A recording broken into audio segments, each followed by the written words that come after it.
శక్తి సామర్థ్యాలు కూడా ఇప్పుడు పోరాడలేం, అయిపోయింది. ఇంకా చాలా ఏళ్ళు ఉద్యమాలు చేశాం కాబట్టి ఎక్కువ ఉద్యమాలు కూడా చేయడం అంత భావ్యంగా ఉండదనేటువంటిది నా అభిప్రాయం. ప్రకాష్ రెడ్డి గారు, మాధవ్ గారు ఇద్దరు చొరవ చూపి ఇక్కడ ఉన్నటువంటి కాలనీని మరింత ముందుకు తీసుకెళ్లడానికి వారిద్దరు కూడా చొరవ చూపుతారని చెప్పి మీ అందరి తరఫున చొరవ చూపాలని చెప్పి జర్నలిస్ట్ అందరి తరఫున కోరుతూ ఈ కార్యక్రమంలో భాగంగా ముఖ్యంగా ఓ విషయం కూడా ఇక్కడ చెప్పుకోవాలి. మా ఎండి నేను సతాయిస్తాను పాపం భాస్కర్ రెడ్డి అన్నాను. ఎప్పుడు ఈడ ఏ మోటార్ పోయినా ఏం పోయినా పంచాయత్ సెక్రటరీలందరినీ పాపం బాగా ఇబ్బంది పెడతా ఉంటాం. అయినా కూడా మాకు ఎప్పుడు కూడా అండగా ఉంటూ ఉన్నారు. మా మురళి అన్న కూడా సిఐ, ఎప్పుడు ఈ కాలనీలో ఏ సమస్య వచ్చినా ఎస్ఐ కూడా ఉన్నారు. ఎప్పుడు ఏ సమస్య వచ్చినా నేను ఫోన్ చేసిన వెంటనే ఈ కాలనీ అభివృద్ధిలో వాళ్ళ చొరవ కూడా అభినందనీయం. వాళ్ళకు కూడా మన జర్నలిస్ట్ అందరి తరఫున ఇది ఏ ఒక్కరు నా ఒక్కరి వల్ల అయ్యే పని కాదు. అందరూ కలిస్తే ఈ కాలనీ ముందుకు పోతుంది. అనేక మంది ఈ కాలనీ కేసులు వేశారు, నా మీద అరెస్ట్ వారెంట్లు తెచ్చారు. ఈ జిల్లాలో ఉన్న ప్రతి ఎస్పీ ఎప్పుడూ కూడా మన పట్ల గౌరవంతో కలెక్టర్ గాని ఎస్పీ గాని ఈ కాలనీ నిలబడడానికి ఈ జిల్లాలో పనిచేసినటువంటి 12 మంది కలెక్టర్లు మారినారు. గౌరవ చంద్రబాబు నాయుడు ముఖ్యమంత్రి 3 సార్లు ముఖ్యమంత్రి అయిపోయినాడు. అయినప్పటికీ కాలే రాజశేఖర టైంలో దీన్ని పోరాడి ఇక్కడికి తేగలిగినాం. ఇప్పుడు వైఎస్ జగన్ అన్న ఉన్నారు కాబట్టి ఇద్దరు డైనామిక్ లీడర్లు మనతో ఉన్నారు కాబట్టి విశ్వాసంతో ఉన్నాను. నన్ను వీలైనంత త్వరగా నేను అడక్కోకుండా ఈ కాలనీలో సమస్యల పట్ల వాళ్లే స్పందిస్తారని విశ్వాసం వ్యక్తం చేస్తూ ప్రకాష్ మనం చెప్పిన చాలా మందికి జర్నలిస్టుకు తెలియదు, కొత్త జర్నలిస్టులు వచ్చినారు. ఈ కాలనీ చరిత్ర కూడా చాలా మందికి తెలియదు. ఫస్ట్ ఈ కాలనీలో ఇంకా అప్పుడు మా ప్రకాష్ రాజకీయాల్లో లేడు, బాగా చదువుకొని హ్యాపీగా ఓ ట్రస్ట్ పెట్టుకొని హ్యాపీగా సేవ చేసేవాడు. ఈ కాలనీ అంతా పెద్ద పెద్ద ఇంకా అప్పుడు ఎమ్మెల్యే కూడా బీరాన్ రెడ్డి అన్న, ఇక్కడ ఎమ్మెల్యేలు కూడా మారిపోయినారు. ఆ రోజుల్లో ఇదంతా పెద్ద పెద్ద మొక్కలు. చాలా మంది నేను రాజకీయ నాయకులను అడిగితే అది ఏమంటుంది, అదంతా మొక్కల్లో ఏం చేస్తారు జర్నలిస్టులు, ఏం ఉపయోగం లే కదా, దాన్ని పట్టుకొని ఎందుకు పీకుతున్నావు నువ్వు అని. తమ్ముడికి వెంటనే ఫోన్ చేసి ప్రకాష్ ఇట్లా ఉంది పరిస్థితి, అక్కడ బోరేస్తే బాగుంటుంది అంటే ఏ మాత్రం కూడా ఆలోచించలే.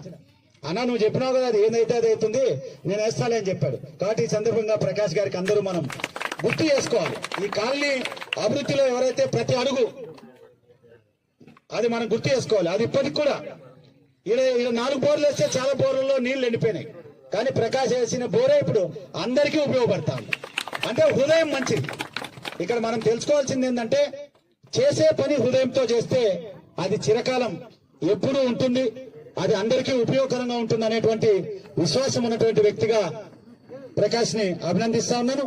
తప్పకుండా ఈ కాలనీ అభివృద్ధిలో అందరు అధికారులు నా వెంట ఉండి ఎప్పుడు ఏం చెప్పినా నాకు సహకారం అందిస్తున్నందుకు వాళ్ళందరికీ కూడా ప్రత్యేకంగా అభినందన తెలియజేస్తూ ఈ వనమోత్సవం కార్యక్రమంలో మున్సిపల్ కమిషనర్ గాని అనంతపురం, అదేవిధంగా డిఎఫ్ఓ గాని, డిడబ్ల్యూఎంఏ పిడి వేణుగోపాల్ రెడ్డి అన్న గాని అందరూ కూడా నేను ఫోన్ చేస్తానే మొక్కలు వాళ్ళ చేతనైన సహారం అందించినందుకు మరొకసారి, ఎందుకంటే మన కార్యక్రమంలో మనం గుర్తుపెట్టుకోవాలి, జర్నలిస్టుకు పెద్ద మైనస్ ఏంటంటే జర్నలిస్టుకి సాయం చేయడానికి అందరూ ఎందుకు పడతాయంటే మనం సాయం చేసుకున్నా కూడా వాళ్ళ మీద వార్తలు రాస్తాం. అది ఉన్నది లేని కూడా తెలుసుకోం. మనలో కూడా స్వీయ నియంత్రణ అవసరం. వార్త రాసేటప్పుడు మనమేమి రాజ్యాంగానికో ఇంకోటి అతిథం కాదు, మంచిని మంచిగా రాయాలి, చెడుని చెడుగా రాయాలి. మనలో కొంతమంది చేస్తున్నటువంటి చేష్టల వల్ల అధికారులు జర్నలిస్టులకి సాయం చేయాలంటే కూడా అధికారులు రాజకీయ నాయకులు ఆలోచన చేసే పరిస్థితి వస్తా ఉంది. ఈ కాలనీలో ఆ విధమైన పరిస్థితి రాకుండా చూసుకోవాల్సినటువంటి బాధ్యత ఇక్కడ ఉన్నటువంటి జర్నలిస్ట్ అందరిది. నాకేమి ఇక్కడ స్థలం లేదు, నేను స్థలం తీసుకోను కూడా. 30 ఏళ్లలో నేను ఎక్కడ జర్నలిస్ట్ బెనిఫిట్ది ఎక్కడ కూడా తీసుకోలే. లాస్ట్ 5 ఏళ్లలో మా గోరెంట్ల మాధవ్ సార్ చేసిన పిలిచినప్పటి నుంచి అక్రిడేషన్ కూడా వదిలేసిన. ఎందుకంటే నాకు అక్రిడేషన్ కూడా అవసరం లేదు. ఆ రోజుల్లో ఎన్ని ఇబ్బందులు పెట్టినా నాతో పాటు జర్నలిస్ట్ అందరు ఉన్నారు. ఎవరో ఒకరు ఇద్దరు ఉంటే నేను పెద్ద పట్టించుకోను, కానీ జర్నలిస్ట్ అందరూ కూడా నా మీద గౌరవంతో ఇన్ని సంవత్సరాలు ఇక్కడ ఉద్యమంలో నాతో కలిసి ఉన్నారు. వారందరికీ కూడా పేరు పేరున అభినందనలు చెప్తూ ఈ కార్యక్రమంలో భాగంగా మొదట మా ఎంపీడీఓ భాస్కర్ రెడ్డి నన్ను మాట్లాడాల్సిందిగా ఆహ్వానిస్తా ఉన్నా. ఇది అయిన తర్వాత మొక్కలు నాటుతారు. మొక్కలు నాటిన తర్వాత ఆర్టీటీ ఆధ్వర్యంలో జరిగినటువంటి డబుల్ బెడ్రూమ్ ఇళ్లను కూడా గౌరవ ఎంపీ గారు ఎమ్మెల్యే గారు పరిశీలిస్తారు. ఇది ఈ రోజు కార్యక్రమం. పెద్దలు ఎంపీడీఓ గారిని మాట్లాడాల్సిందిగా ఆహ్వానిస్తున్నాను. నిర్మాణ సొసైటీ అధ్యక్షుడు బచ్చా రామలింగారెడ్డి గారి ఆధ్వర్యంలో ఈరోజు వనమహోత్సవ కార్యక్రమం బాగా గొప్ప చెప్పగా జరిగింది. మొక్కలంతా చేసిన డిఎఫ్ఓ గారికి, ఈ మొక్కలను నాటడానికి ఏర్పాటు చేసిన ఎంబీఓ గారికి, ఈ ప్రాంతంలో రోడ్లని వేయించిన అధికారులకు, కాంట్రాక్టర్లకు, అదేవిధంగా ఈ కాలనీకి ప్రహరీ కూడా నిర్మించి ఇస్తానన్నటువంటి మా ఎంపీ గారు అభినందనలు తెలియజేస్తూ, మన రాష్ట్రంలోనే జర్నలిస్టులకు డబుల్ బెడ్రూమ్ ఇళ్లు నిర్మిస్తున్నటువంటి మొట్టమొదటి కాలనీ అని గర్వంగా చెప్పగలుగుతాను. అందులోనే ఇది నా నియోజకవర్గం, రాప్తా నియోజకవర్గం ఉండడం నేను గర్వంగా ఫీల్ అవుతాను. దీనిని ఆదర్శవంతంగా ప్రతి ఒక్క సౌకర్యం కూడా, ప్రతి ఒక్క ఇన్ఫ్రాస్ట్రక్చర్, దీనికి అవసరమైన రోడ్స్ కానీ, డ్రైన్స్ కానీ, తాగునీటి వసతి కానీ అన్నీ కూడా ఏర్పాటు చేస్తాం. కమ్యూనిటీ హాల్స్ కానీ అన్నీ కూడా ఏర్పాటు చేస్తామని తెలియజేస్తాను. అదేవిధంగా మన ప్రియతమ ముఖ్యమంత్రి గారు జగన్మోహన్ రెడ్డి గారు రాష్ట్రంలో దాదాపుగా 30 లక్షల మంది ఇల్లు లేని మహిళలకు ఇళ్లను నిర్మించే యొక్క ఆలోచనతో 30 లక్షల ఇళ్ల పట్టాలకు స్థలాలు సేకరించడం, ఇప్పటికే వాటికి లేఅవుట్లుగా చేసి రోడ్లు వేయడము అన్ని కూడా జరిగిపోయినాయి. అందులో భాగంగానే ఇదే ప్రాంతంలో, ఇదే జర్నలిస్ట్ కాలనీకి పక్కనే 7,000 ఇళ్ల నిర్మాణానికి, దాదాపు 8,500 ఇళ్ల నిర్మాణానికి ఇక్కడ మన రాష్ట్ర ప్రభుత్వం చేపట్టడము, లేఅవుట్స్ వేయడము, రోడ్స్ వేయడము కూడా జరిగింది.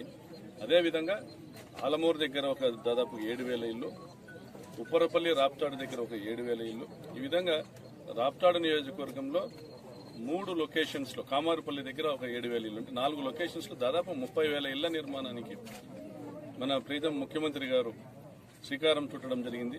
ఇటువంటి విధంగా కొత్తగా భవన సముదాయాలు ఒక చోటికి వచ్చి కాలనీస్ ఏర్పడి నిరుపేదలందరూ కూడా వచ్చి మన జగనన్న కట్టించిన ఇళ్లలో ఉంటూ వాళ్ళు కొత్త జీవితాలను ప్రారంభించాలంటే వాళ్ళకు ఉపాధి కల్పించాలనే ఉద్దేశంతో మన మన పార్లమెంట్ సభ్యులు మాధవ్ గారి సహకారంతో గుర్గావ్, హర్యానాలోని గుర్గావ్కు, తమిళనాడులోని తిరుపూర్కు కూడా వెళ్లి గార్మెంట్ పరిశ్రమలను ఇక్కడ తీసుకొని రావడానికి ఏపీ ఇండస్ట్రియల్ ఇన్ఫ్రాస్ట్రక్చర్ కార్పొరేషన్ అధికారులతో సహా వెళ్లడము, అనేక మంది పారిశ్రామికవేత్తలను కలవడము, ఈరోజు ఒక క్రైసిస్ లో ఉన్నటువంటి పరిశ్రమ గుర్గావ్ కానీ, మహారాష్ట్ర కానీ, తిరుపూర్లో కానీ క్రైసిస్ లో ఉన్నటువంటి ఈ పరిశ్రమకు అండగా ఉంటాం, మా ప్రాంతానికి వచ్చి మా మహిళలకు ఉపాధి కల్పించమని మేము కోరడం జరిగింది.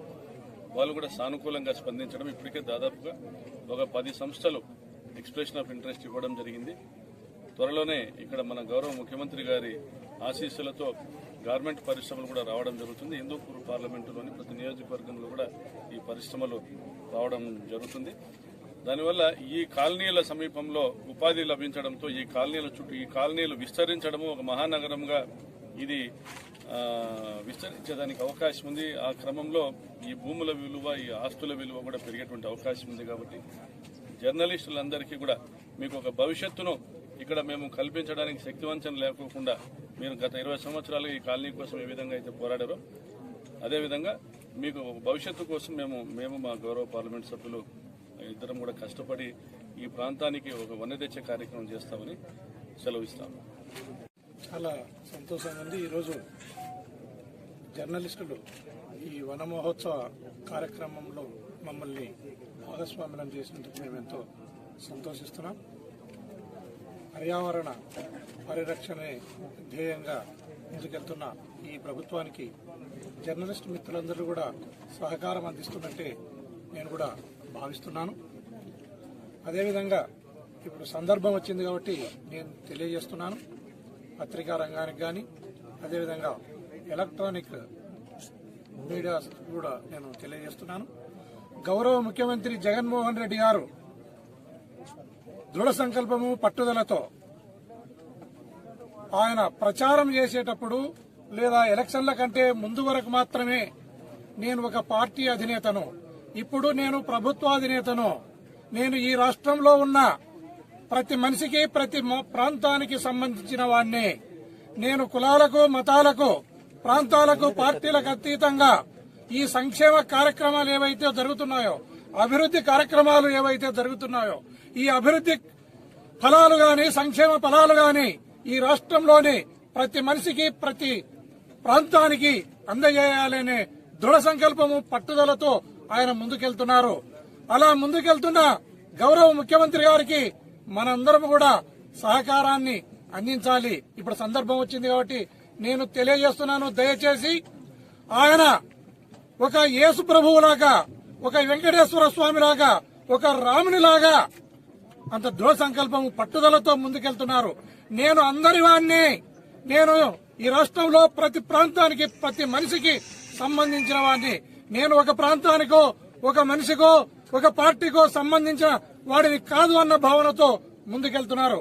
అలా ముందుకెళ్తున్న గౌరవ ముఖ్యమంత్రి జగన్మోహన్ రెడ్డి గారికి మనమందరం కూడా, ఇన్క్లూడింగ్ పత్రికా రంగం గాని ఎలక్ట్రానిక్ మీడియా గాని అందరూ కూడా సంపూర్ణమైన సహాయ సహకారాలను అందించాలి. అభివృద్ధికి నిరోధకంగా మనం తయారవ్వరాదు అని ఈ సందర్భంగా మీడియా మిత్రులకు అందరికీ కూడా, అన్ని రకాల మీడియా మిత్రులకు, అన్ని రకాల పేపర్ వాళ్లకు నేను ముకులిత హస్తాలతో నేను అపీల్ చేస్తున్నాను.